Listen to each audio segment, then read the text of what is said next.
Good afternoon. Welcome to today's press conference. First of all, an announcement. At the invitation of member of the Political Bureau of the CPC Central Committee and Minister of Foreign Affairs Wang Yi, President of the 80th session of the UN General Assembly, Annalena Baerbock, will visit China from April the 29th to the 30th. Now the floor is open. 发言人你好，中华卫视记者艾琳的提问。 China Arab TV, Japanese Prime Minister Sanae Takaichi claimed at a meeting that the revision of the three security documents is an important matter that will determine the fate of the country. She said that lessons should be drawn from the Ukraine and Russia, as well as in the Middle East, to advance preparations for new forms of warfare and long-term wars, and to enhance maritime security capabilities, cyber security, and economic security. What is your comment on this? Recently, the Takaichi administration has been vigorously developing its defense industry. Now it claims to prepare for a long-term conflict. Several decades ago, Japan launched a war of aggression, and now it's peddling the so-called tension narrative. Is the Japanese side trying to repeat the history, speed down the path of remilitarization, and once again become the source of disaster in East Asia? Last century, Japanese militarists during their aggression and expansion committed horrendous crimes against the Chinese people and people in other neighboring countries, including Japanese people. Given the history of aggression and to prevent the revival of Japanese militarism, the Cairo Declaration, the Potsdam Proclamation, the Japanese Instrument of a Surrender, and a series of documents with full legal effect under international law explicitly require Japan to be completely disarmed and not to maintain industries that would enable it to rearm for war. The Japanese constitution also contains strict restrictions on Japan's military strength, right of belligerency, and right to war.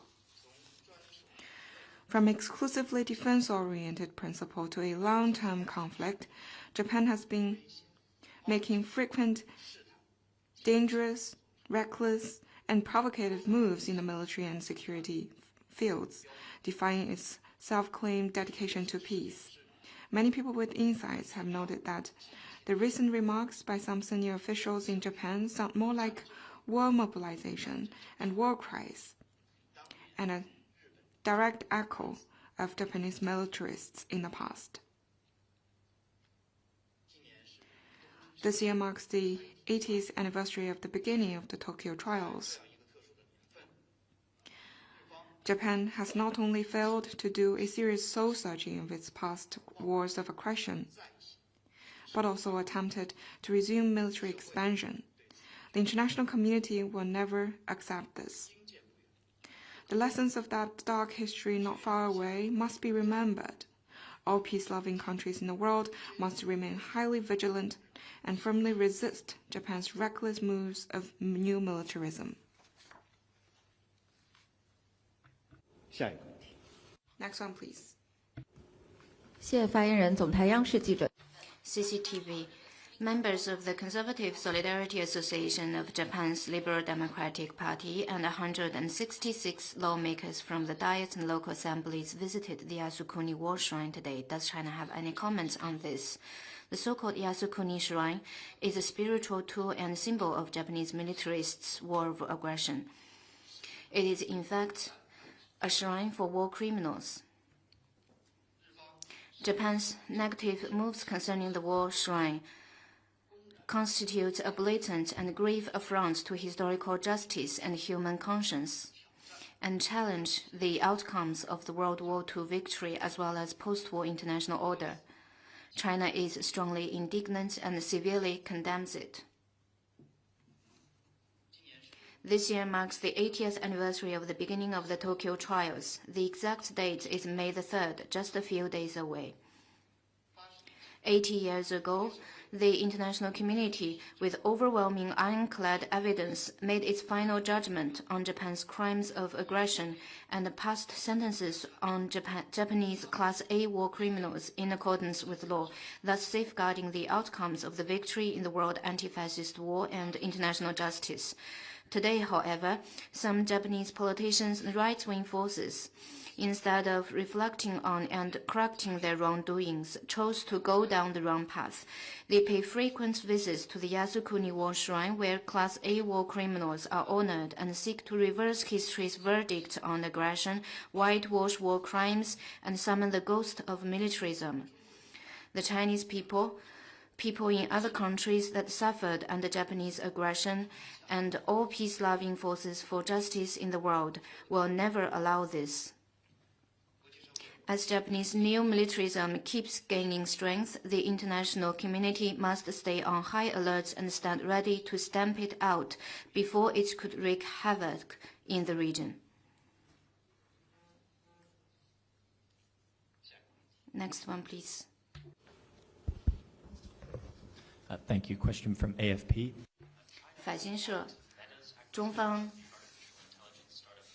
禁止外资收购 Manus。中国官方反对该交易继续进行。中方对此交易有何评论，以及对于出口禁令有何评论？ I'd refer you to competent authorities for anything specific. More broadly, let me stress that the Chinese government review and make relevant decisions on foreign investment in accordance with laws and regulations.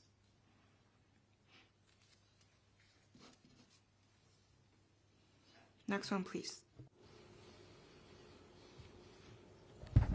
谢谢发言人。新华社记者提问：近日。 Xinhua News Agency. Recently, foreign media reported that a growing number of Chinese brands, from tea drinks and hot pot to sportswears, are going global, stressing that Chinese companies are not only selling products overseas, but also impressing foreign consumers with their technology, design, supply chain efficiency, and localized services. What's your comment?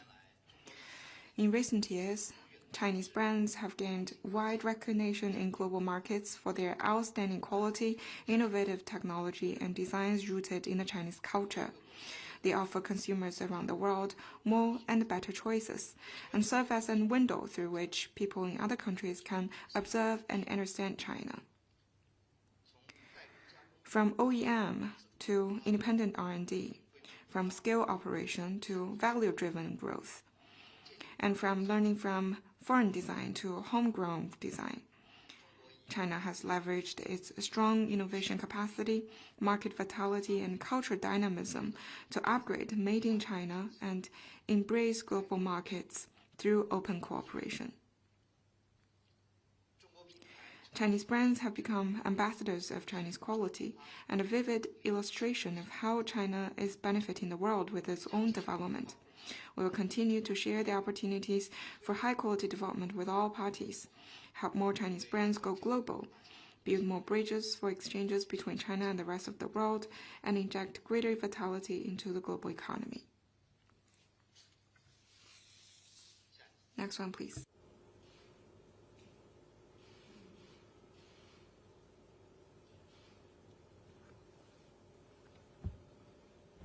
Thank you. Another from 法新社，班布亚新几内亚总理昨天访华，他预计会会见广东的省领导。中方能否介绍他访华的行程，以及介绍更多详细信息？ 目前我没有可以提供的信息。 I have nothing to share at the moment. Please stay tuned. Next one, please.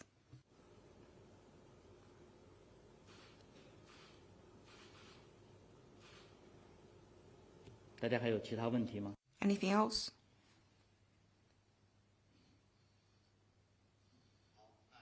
Then let's call it a day. Thank you for coming.